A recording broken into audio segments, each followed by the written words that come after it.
Can you teach an old dog new tricks? Or are they so set in their ways that their thought process, their behaviors, their actions, their patterns will live with them for the rest of their lives? That they are so deep in their thinking and their thoughts are too developed that they can't change? And the answer is yes. Of course you can change. Change actually happens in an instant. It's the pain that you go through that to create enough leverage to make you change, which takes a long time.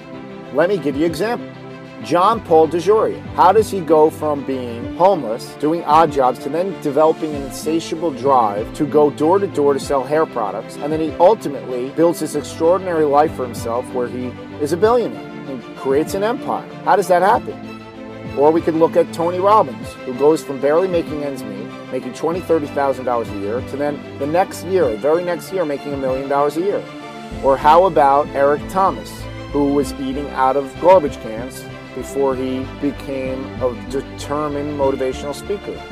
Or how about Larry Ellison, who was working at a company for a long time as a software programmer, engineer, and then he says, you know what, I'm going to start my own company, and then he builds an empire. How does a fat person go to be really ripped, or a fitness model, or a bodybuilder? Change happens in an instant. The pain that you go through takes a very long time.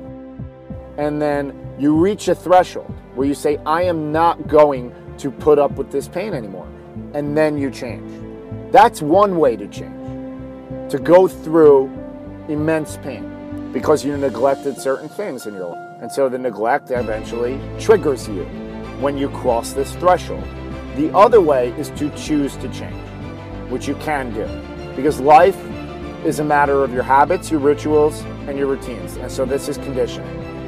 Now you can break out of your mold and condition yourself in a new way. Of course you can. See, right now you identify yourself as someone. You fit yourself into this image box, so to speak, that this is who you are. And so changing is going to produce an uncomfortable environment.